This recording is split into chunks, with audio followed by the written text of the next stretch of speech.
So welcome to Everything Marketplaces, where we talk with marketplace founders and leaders from some of today's top marketplaces. So this is episode 24, and I'm excited to welcome on Victoria Young, who is currently at Share Ventures, where she's building and investing in venture scale businesses. So prior to Share, she was at Uber, Facebook, and Netflix, working on the product and growth side. So some really incredible experience building and launching products at scale. So Victoria, welcome to the group chat, and maybe let's start off by you sharing a little bit more on your background for those that might not know you, and then what led you to join some of the top teams that you worked at, like Uber. Yeah, absolutely. Thanks so much for having me, Mike. So I guess I'll start with, after college, I graduated and went to Disney Interactive, worked in marketing there, worked at a video game startup, and then at a digital agency. And basically at that point, I decided I really wanted to work in consumer tech. So went to business school at Sloan, focused on entrepreneurship and innovation. And from there, got into Google, and then decided I wanted to work somewhere pre-IPO and joined Uber right after graduation. So got to launch Uber Pool, then went on to work at Facebook on Facebook Live and Facebook Watch, and then most recently at Netflix in product innovation. And now I am at Share Ventures, which is a venture studio focused on building the future of living and working. And all of my work has really been focused around growth and finding product market fit and going to market with a great launch strategy. So that's that's kind of my background in a nutshell. Awesome. So maybe let's kind of go back to the early days at Uber, which is actually when you and I kind of first met. Yes. But could you maybe speak to a little bit of your experience there and kind of like what that what that was like, first off, kind of working at a larger company like Uber at the time, and then maybe some kind of like insights that you've taken with you there later on.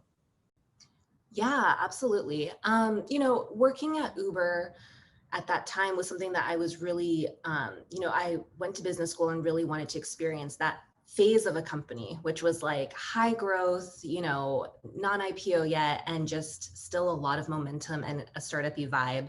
And so at the time, we were working on Uber Pool and really scaling Uber Pool. So it was interesting to see the culture of a company that was, transforming really from a really, really scrappy startup into a more mature company. And so witnessing kind of the codification of certain aspects of the culture, the clarification of certain, what is and isn't, really beneficial for the company, and watching the company work through that while continuing to push on these like crazy hard problems and launch really complex new products. Like Uber Pool was, is an extremely complex product, right? Like requires a lot of optimization on the back end to make sure that the rides are efficient, that there's a high match rate, that there's, low cancellations, and that whole experience of seeing, how the organization launched and figured all of those kinds of difficult problems out was really fascinating.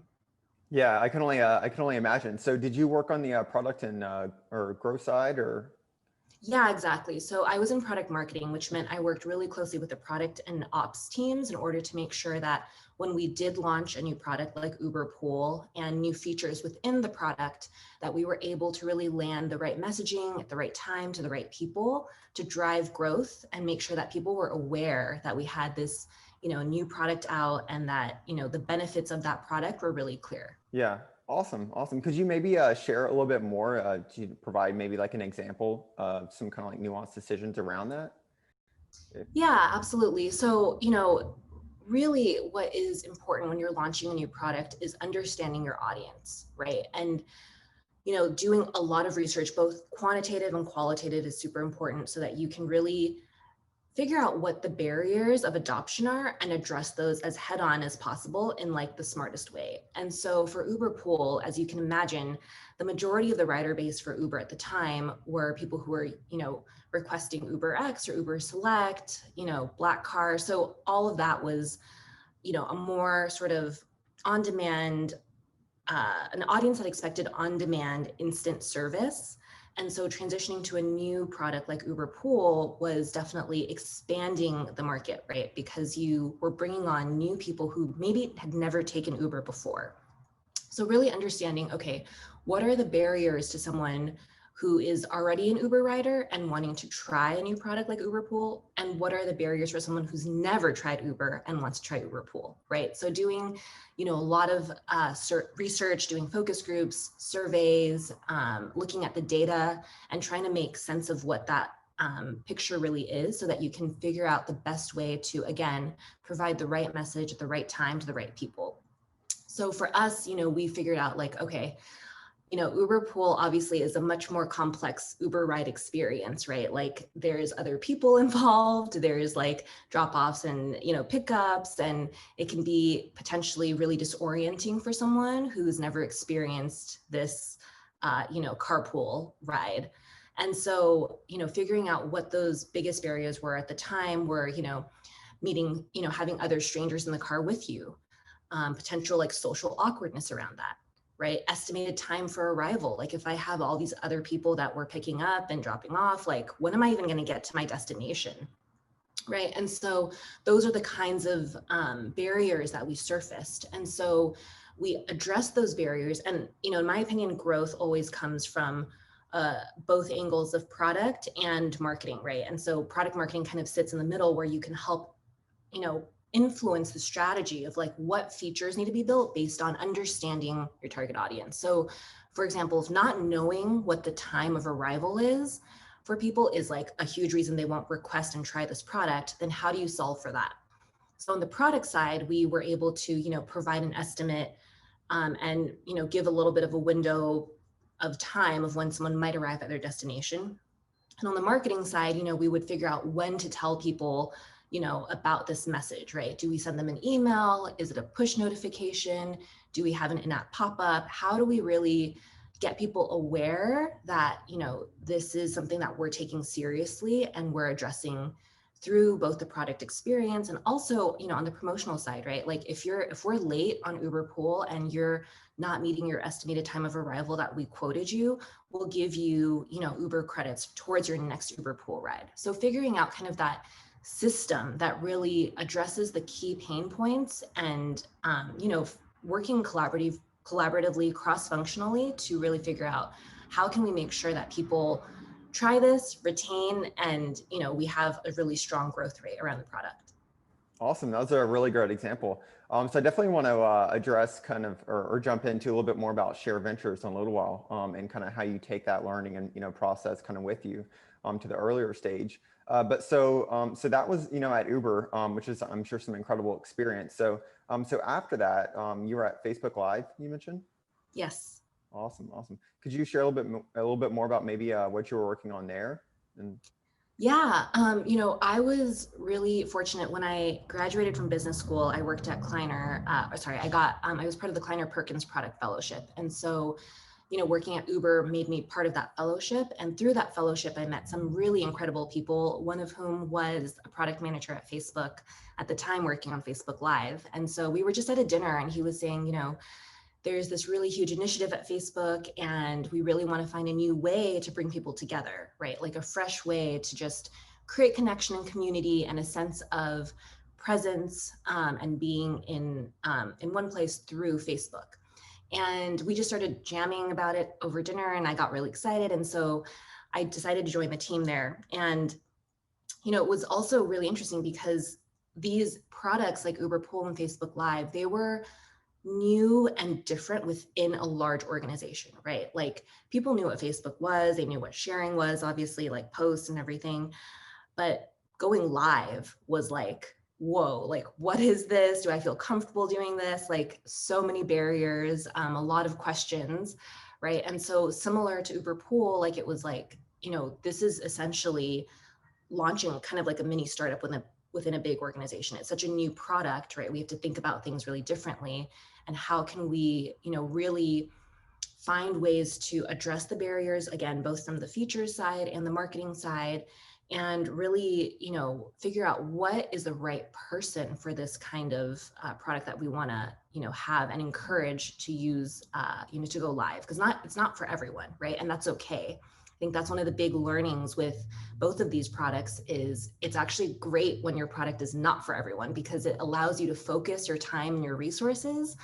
And, it just really helps you get a little bit more crisp on who to target. I think that's a great point, saying it's not for everyone. So um, cool. And then, so could you maybe share a little bit more about the kind of interface with the product teams at some of these, larger orgs, and then also too from like the marketing team, kind of like what that's like, and maybe how they differ from, for instance, at Uber, like a Facebook and a Netflix. Yeah, I mean, I think, the culture of each company really influences how teams work together and kind of the structure and the processes that are in place, right? So when you're in a sort of scrappier pre-IPO, faster moving company like Uber, there is just a lot more fluidity, a lot less kind of formality and process, just because, it's still growing and they're trying to figure all those things out. So, it's smaller teams, faster moving, scrappier. The data maybe, sometimes you can make decisions off less amount of data because you just don't have as much time and as much data to work with. So that's kind of, interesting from that perspective of, when you're small, how can you really figure out what data you can actually work with and is meaningful for you, because you don't have that massive data set to do like, extensive machine learning on, right? So that's kind of more the experience at a company like Uber at that time. Now, obviously, it's really different as well. It's been, years, and so it's really transformed. And then, at Facebook, it's highly collaborative, and you do have really strong cross-functional partners across every department, and you work really closely together. And at Facebook, they always say people first internally, right? And so it's very much a culture of checking in with each other and just maintaining sort of an aspect of being very relationship driven and really caring about the other people on your team, and getting work done often, means that you're working collaboratively across many different departments who have different goals, sometimes even like, nuances in their goals, and different skill sets, different perspectives. And so really being able to, bring everyone together is a key aspect of the job as a product manager or product marketer. Is how can you get everyone to understand each other's opinions and then still decide on something based on the insights and rationale that you've uncovered, basically. Awesome. Thanks for sharing more on that. So maybe let's jump a little bit forward to Share Ventures, and more recently what you're working on and how your experience at some of the larger kind of companies has how you're taking that to the earliest stages with building basically taking ideas and building companies at Share Ventures. Yeah, absolutely. It's interesting because the nuts and bolts of a go-to-market approach and launch are always the same, right? Like you need to make sure that you have the right assets, that you have creative that's, on point, that you're launching with a feature set that's been tested, that people really, there's some example of product market fit and traction. And so those aspects of like go to market are the same. And I actually have a go to market playbook and launch kit that's focused on synthesizing all of kind of these key aspects of launch in one place that includes like all the frameworks and all the checklists, because those are kind of the nuts and bolts you have to get right for a launch. But really, when you're, thinking about scale, like starting from zero versus launching to, a user base of millions, billions of people is very different, right? And so the earlier you are, the less data you have.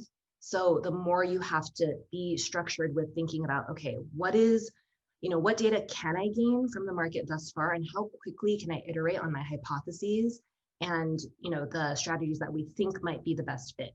So the turnaround times, it's basically shrinking the scale of like the research to, testing to launch and then iteration process at a big company, and shrinking it down and making it much faster, and you're working with less data. So the structure and the principles are really the same, right? Really wanting to understand the target customers, really trying to refine the messaging, refine the right features for the product market fit.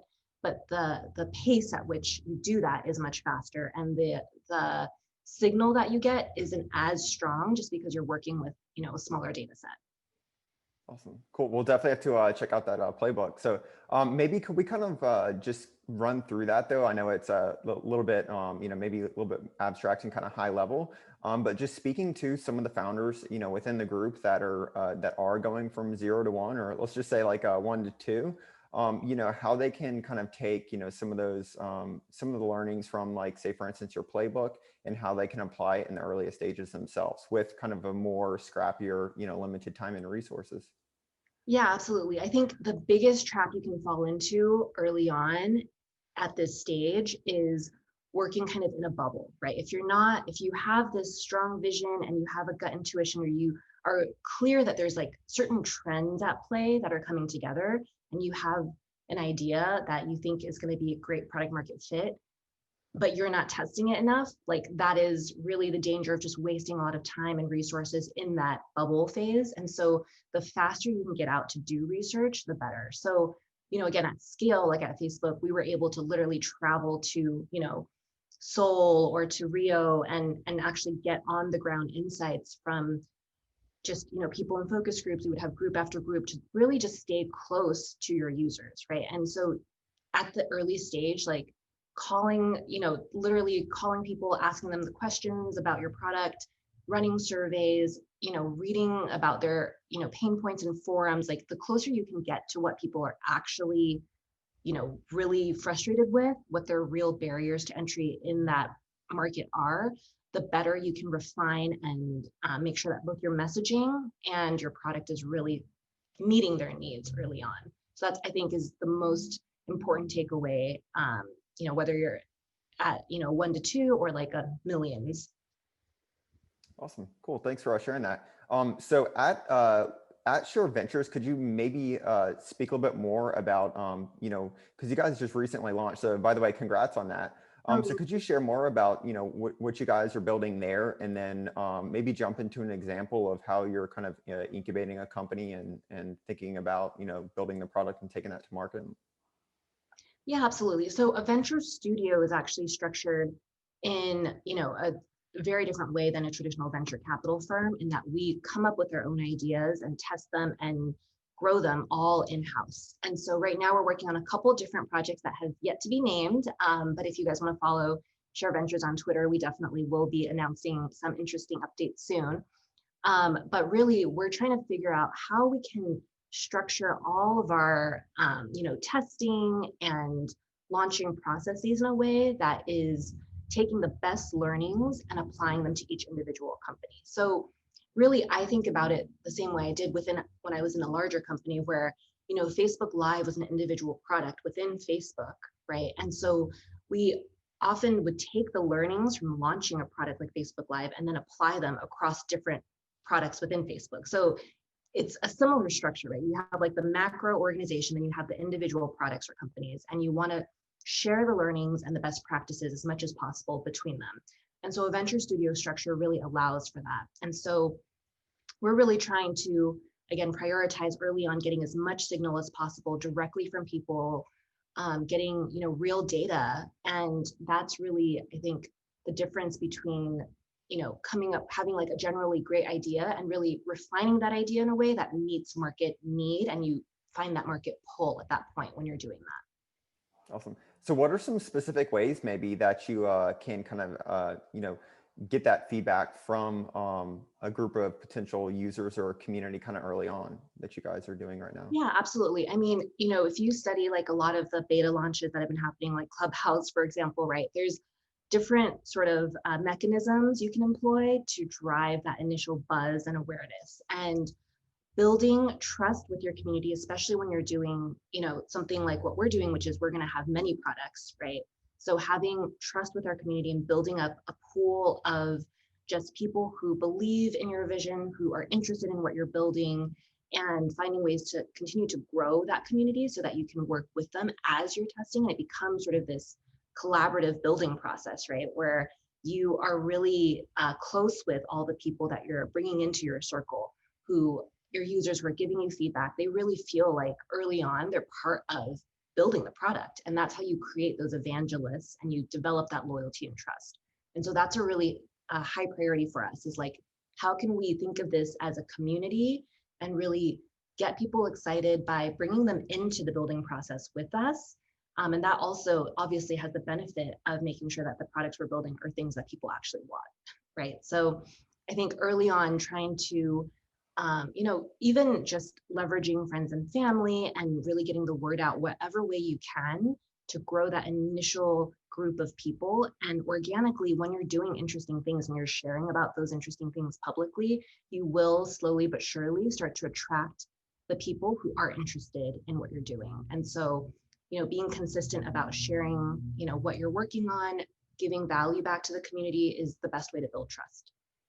Cool. And then are most of these products that you guys are incubating and currently testing? So I will have to say that I've tested out one of them, which is pretty cool. But are these all in similar markets, or maybe could you maybe share, like, if you can, share a little bit about who your kind of target community is? Yeah, I mean, I think, we have a lens of inclusion on everything, first of all. So we really want to make sure that we're addressing people who are underrepresented and underserved across the areas of wellness and work. So you can imagine wellness and work are pretty broad, right? So that encompasses many different aspects of each of those facets. And so, I could share more, but right now we're still figuring it out, right? So that's like part of the process is like, we're researching and really interested in different areas within wellness and work. And through our testing process, through talking to users, that's really how we narrow down and focus on, the next startup that we think we want to build. Got it. Cool. Well, thanks for sharing more on that. So I actually have a few questions here. So if we're going to jump into questions, if that sounds good to you. Yeah, absolutely. So I don't want to take up all the time here. Yeah. Hey, Rich, did you want to come on? Yeah, sure. Hey, Victoria. Really interesting to hear what your experience at Uber and Netflix, etc. It sounds like you're of the mindset that launching early, getting feedback from the community is really important. But sometimes you see these kind of companies that have been in stealth for a few years and stuff. I'm curious to know your views on, that whole mindset of being in stealth and then launching. Yeah. Yeah, I think it just depends on what feels right for that founder and that market. If you're building a product that has a lot of competitors that can really quickly, replicate that product experience, being more self might be a strategic advantage, right? And so it really just depends on the dynamics at play when you make that decision. Having a more public building process can be beneficial in that, like I mentioned, having trust, creating community, and then being stealth has the advantage of defensive, like it's more defensive, right? So that other competitors maybe can't see into your process. So it really just depends on what feels right for the founder and the business. I think there's definitely benefits to both approaches. And, I think it can really, if you're being stealth in the beginning, and as long as you're staying close to the users that you're actually building for, not having that massive public launch with press and marketing, I think is fine, as long as you're still talking to the people that you're building for. That's great info. And from an investor point of view, I guess, if you've already launched a company and had some kind of exit, it's more likely that you would invest in a stealth company. Is that right? Not necessarily. I think, again, it just kind of depends on the founder, depends on that particular, product and the industry that it's in, for sure. Thank you very much. Yeah, I mean, obviously, whenever there's traction, that's always a great sign, right? And so I think that is, again, going back to like really, showing that there's product market fit, like whatever data you can have that exhibits that is a great signal. Makes sense. Awesome. That's a good question. Hey, Serge, did you want to come on? Yes, thank you, Mike. Thank you, Victoria. Serge from Montreal, Canada. Hi. Victoria, how do you manage a very, very quick growth, either from the supply side or the audience side? For you to understand, I'm a former executive at Cirque du Soleil, and I'm actually launching a marketplace for performing arts, since all those artists have been laid off since Cirque went through so much trouble. I have access to about 20,000 artists. Wow. From assemblers to acrobats, whatever. And since I'm a little bit worried if it's going to grow too fast, and how do I manage that? Do I restrict myself, let's say, to 50 artists, 100 artists, and crystallize it, validate it, test it?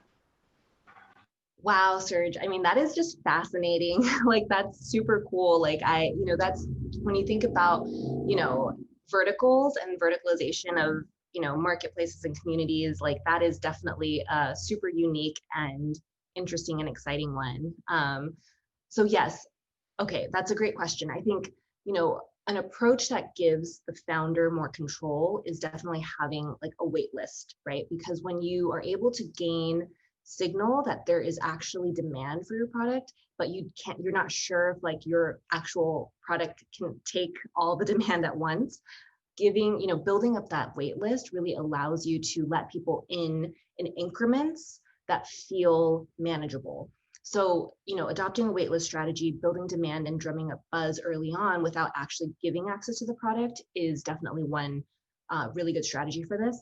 I think the other thing to think about is, as you're building in advance, like there's definitely a lot of areas that are, pre-launch that you can already start to plan for and build, the resources around, right? So like your customer support team, like finding, scalable technology solutions to different things, right? Hiring and having, maybe freelancers that you can add on really quickly to manage your social media, to manage customer emails. Like those are kind of things that you can think about from a launch strategy perspective pre-launch. That's, part of, again, like the launch checklist I was telling you about, like the nuts and bolts. Like there are definitely things you can get ahead of and plan for that you can slowly turn the knob on and scale over time.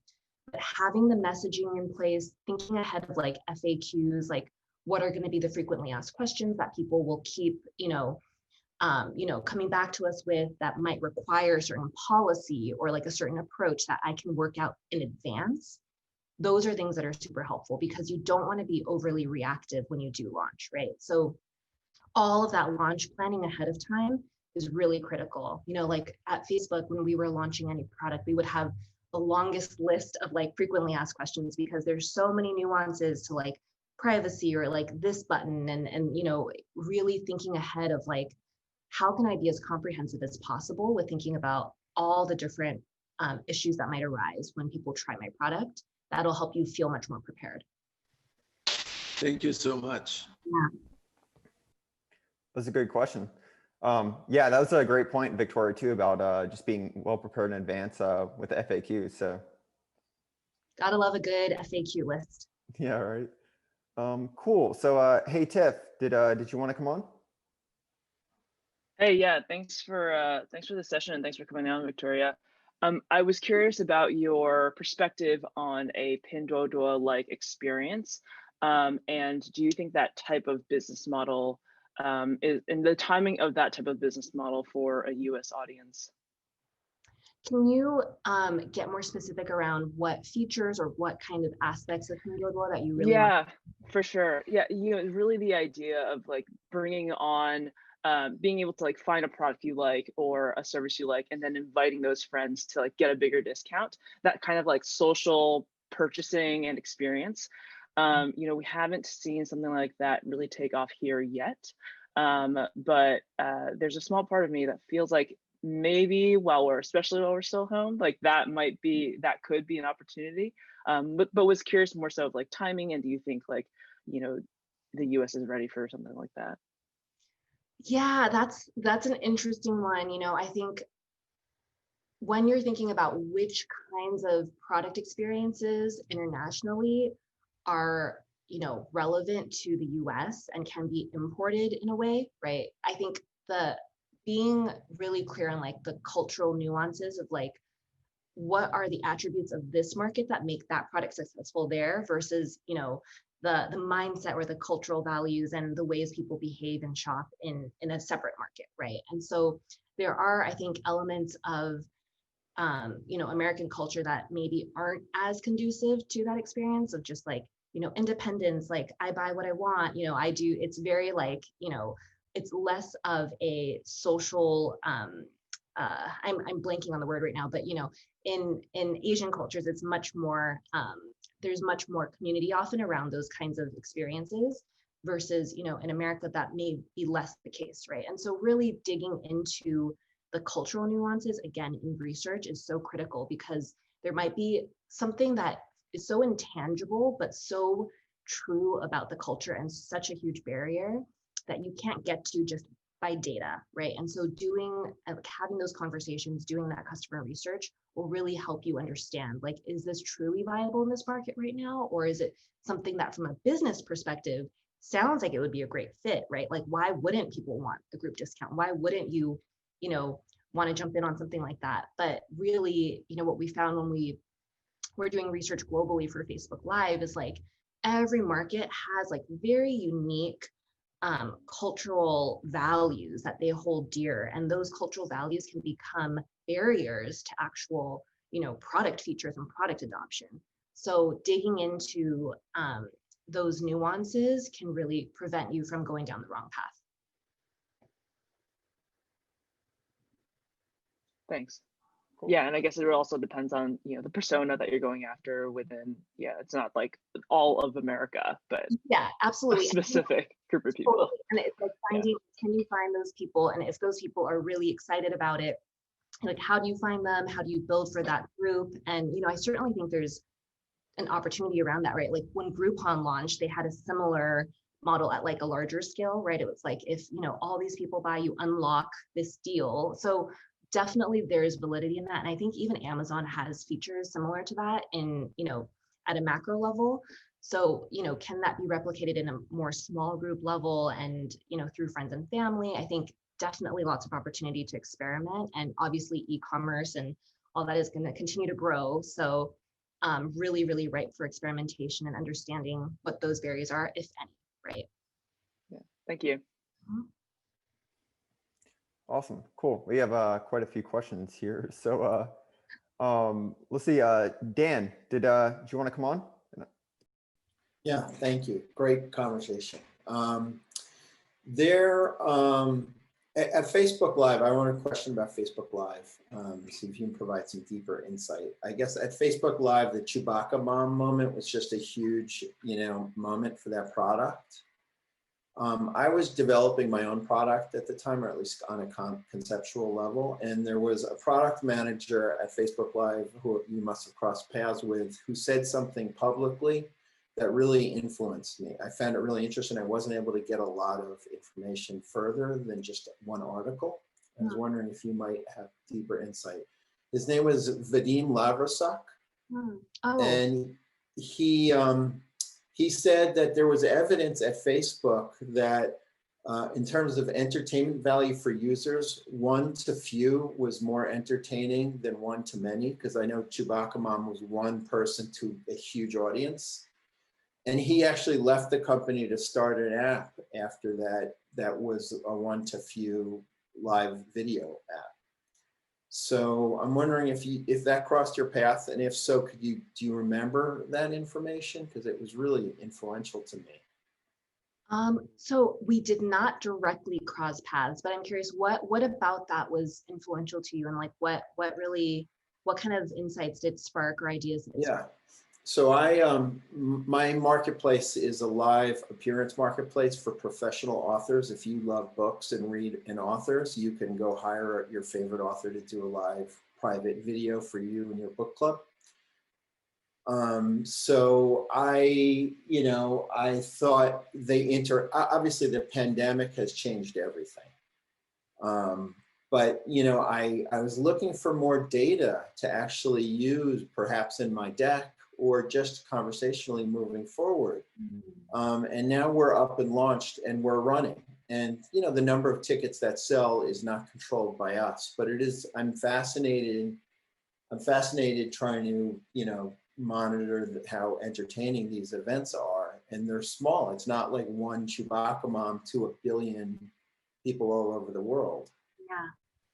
Yeah, I think, there is no one entertainment model that is, necessarily better or worse than others, right? It just depends on like that particular context, like what again, what need are you solving for the audience in that moment? A lot of times with Facebook Live, we saw, people didn't want to be, feel the pressure to be engaging in a smaller sort of one-to-many versus one-to-millions model, right? And so like the Netflix, that kind of model is like lean back, like I'm just here as an observer. I don't want to engage. Maybe I'll, click a little like button, but that's the maximum amount of engagement you're going to get from me, right? And so there are experiences that, you should design the product to support that experience, to support that feeling of, I don't have to engage. Then I do think, there is, like Tiff was mentioning, there's different segments and different kinds of groups of people and different needs for each of those. So if you can find the group that is looking for that one-to-many, which I do think, especially during the pandemic, that's really exciting and an opportunity because people crave sort of, a little bit more connection, a little bit more depth than just being an observer.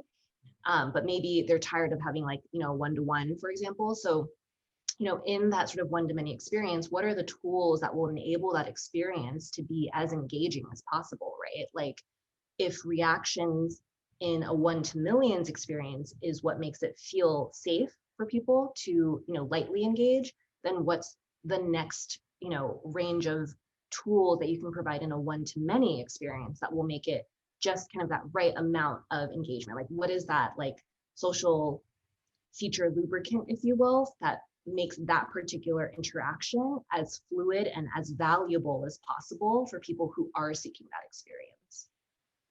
Thank you. Awesome. Cool. Hey, Andy, did you want to come on?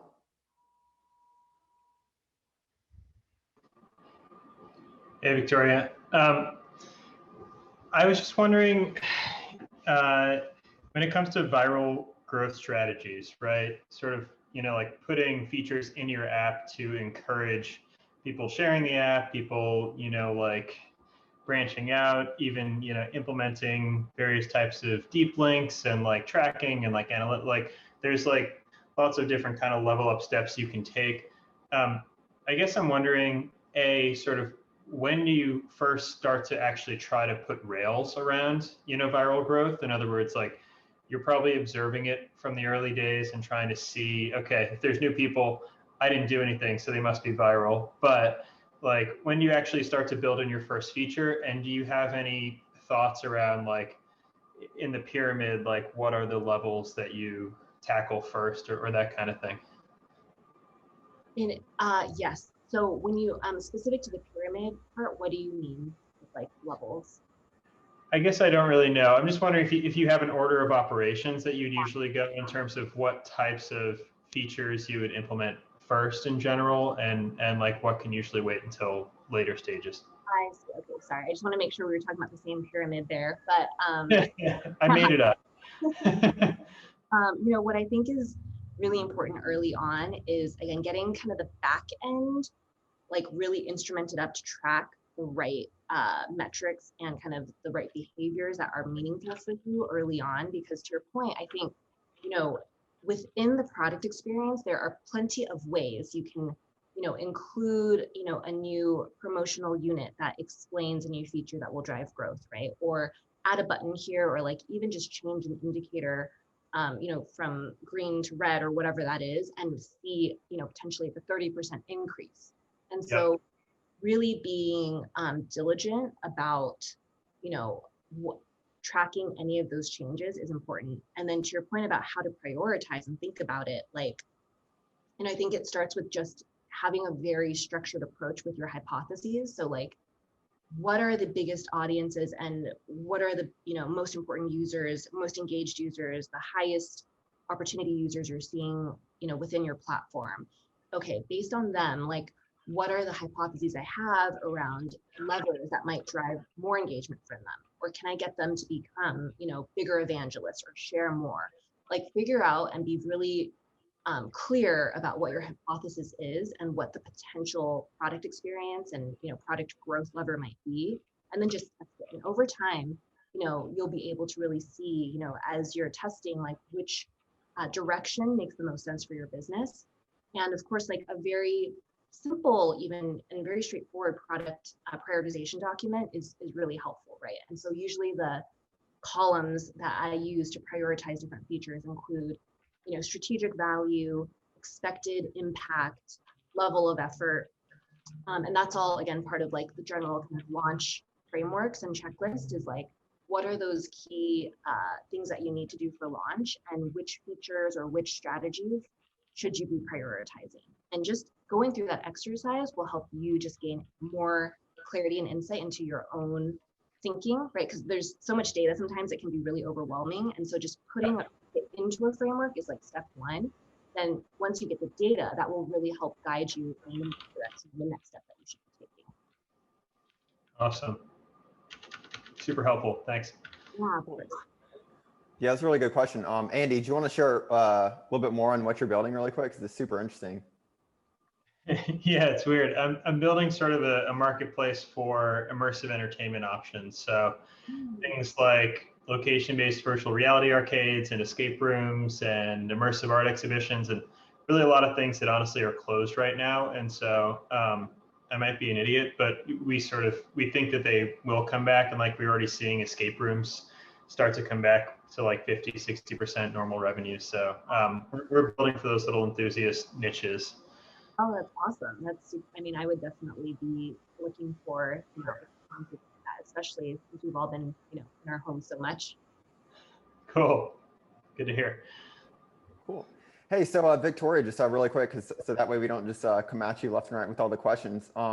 But just based off kind of like, the questions that we're asking right now, and just, understanding a lot of us are kind of in the earlier stages of marketplaces. Is there anything kind of specifically that you might, want to share with us that might be helpful?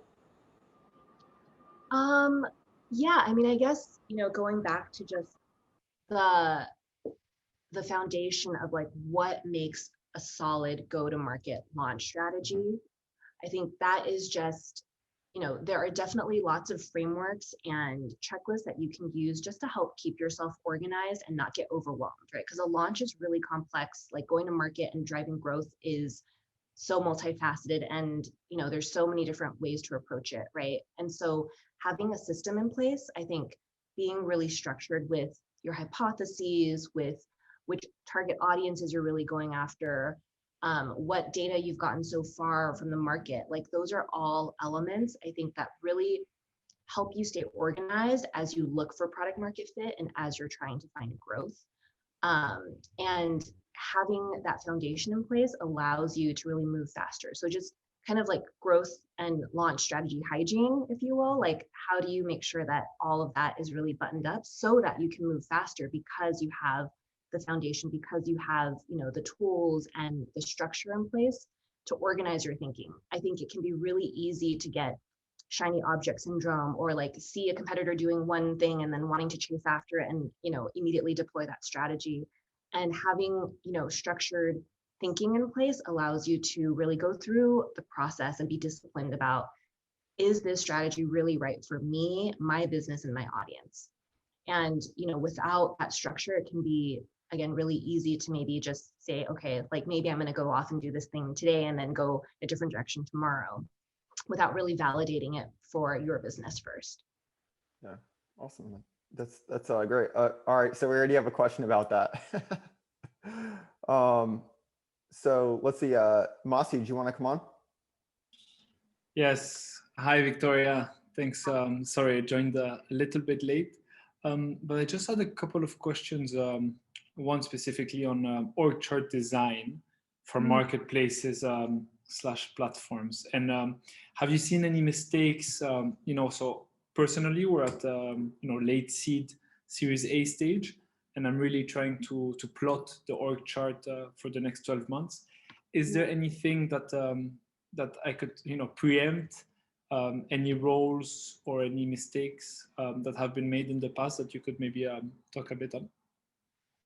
Yeah, that's super exciting. Congratulations. That's a great phase to be in. Org and people are definitely one of the hardest parts of growth, like hands down. Like getting that right is a real challenge. So, at Uber, we were organized mainly by like supply and demand, right? So like having having both sides of the marketplace be mirrored a lot of times with the marketing person, the growth person, the product person, and making sure that both sides are working collaboratively together, and having visibility into each other's work, I think is really critical. They need to, so even, at Uber, we had an initiative that we called supply conversion, right? So you can even cross convert people across the marketplace. So if you have, drivers, maybe they can be riders, or riders might be able to be drivers. And so that actually creates like a really great system of fluidity within your marketplace. And so most marketplaces that I've seen, I've also consulted for Crexi, which is a real estate marketplace in LA. And, we were going through org just at that stage as well, and figuring out, okay, what are, how do we split up supply demand and then add on like a layer of like platform or marketplace? And usually that's how it ends up being, where you have people focused on each core customer. So the supply side, the demand side, and then you have a team that's more thinking about the infrastructure of the marketplace. And I think the biggest challenge that can arise when you do have that structure is each team independently going after their own goals without visibility and without awareness of the other teams. And so having the right forums in place to bridge any organizational gaps and have that information flow and create a sense of like, okay, we are all going after, this overarching company goal, even though we have independent product or marketing goals for each side of the business, is going to be really important. So kind of developing the forums for that. At Netflix, we had what we called product strategy meetings every week, and essentially everyone came in and brought the experiments they were working on, the initiatives they were thinking about, and had an open debate and a really, really cross-functional debate. So you had people from data science, from design, from product, and those kinds of forums, I think, really allow people to have a thorough and comprehensive discussion about what actually makes sense for the business and get new perspectives. You don't necessarily have to listen to everyone's perspective, and not listen, but like actually execute on their perspective, but at least you get their perspective, right? And so that creates kind of a sense of trust and collaboration within the organization. So basically making sure that, you don't silo everyone in the classic org chart, but you really have those squads or divisions to help people, bring people together and share information and make sure that information flows beyond the departments. Yeah. Exactly. And we actually had another mini sort of organization within Uber that, teams could form around what we called strike teams. And those strike teams would be, loosely assembled people from ops or marketing, product, and they would address a very specific problem within that marketplace. And so, allowing sort of people who are seeing opportunities based on their perspective to work across with other people in different departments can also, be a way to address acute problems or specific initiatives that are shorter term that you can layer on top of the overarching, longer term strategy. Okay, that makes a lot of sense. Thanks. Awesome. That was a really good question. So here's a cool marketplace too. Did you want to share really quick? Yeah, sure. So basically what we do, a curated / managed marketplace. Obviously the naming convention is so broad nowadays, but basically what we do is we curate what we call quality lifestyle brands. So craftsmanship, independent, sustainable brands that are obviously digital, to offer to our B2C side a destination that is vetted, that is curated, so that you as seekers of quality of conscious brands don't have to have so much friction finding them online anymore. And we have over 250 of those brands on the platforms. It's been going really well so far. Obviously, COVID has helped us tremendously, and now I'm very much interested into understanding obviously org chart, but also integrating vertically with the marketplace and starting to offer B2B tools to our suppliers, not only to lock them in the positive term of the word, but also to really add a lot of value by joining the marketplace.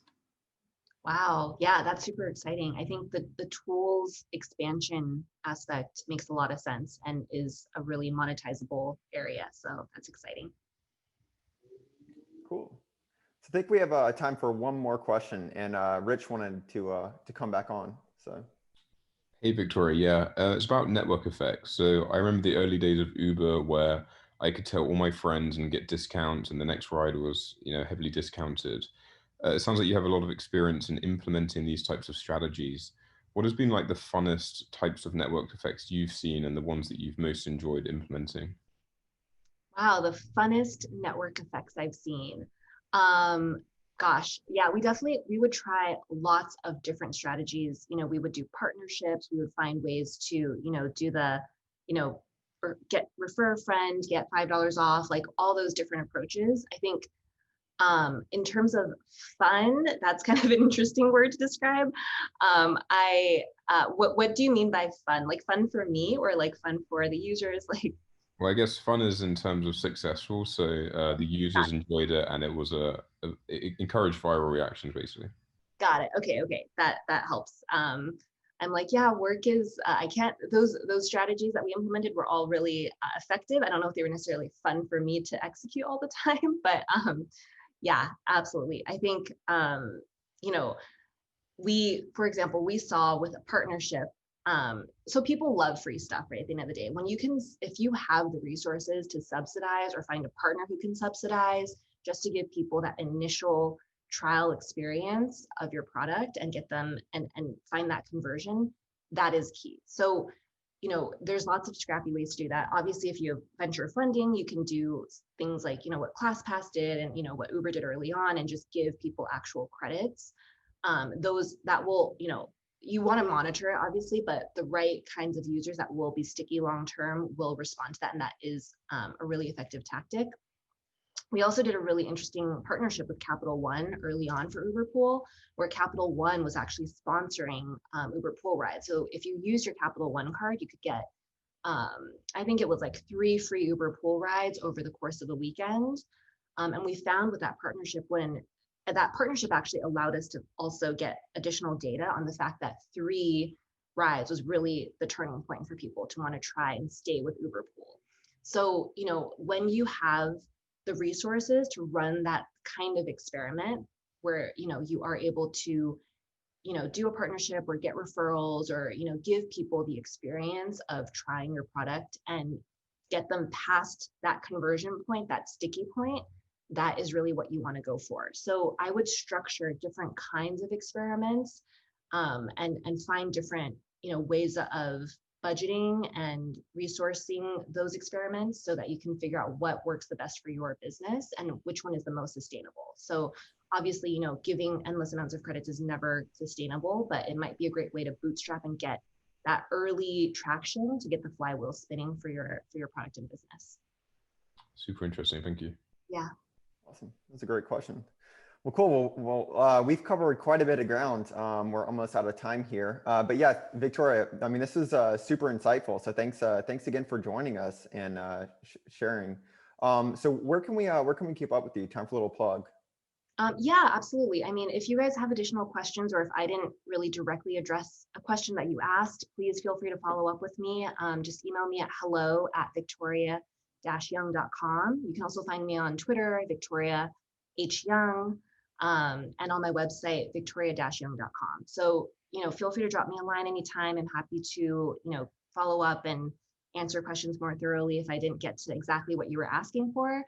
And also you can find my full go-to-market launch kit on my website as well. That just includes all the frameworks, the checklist, and everything that you need based on, every company that I've been at. So. Awesome. I'll definitely include that in the description of this. So. Awesome. Cool. Well, thanks again for joining us. This is also a super fun chat. So, and meet everyone and hear about your marketplaces. That so interesting. Such a fun place to be in. Oh yeah, we have quite a few interesting ones. So it's great. Well, cool. Well, thanks everyone for joining also. So. Thank you guys for being here. Really great to meet you all. All right. Thanks, Victoria. Thanks, Mike. See you, everyone. Thanks, Victoria.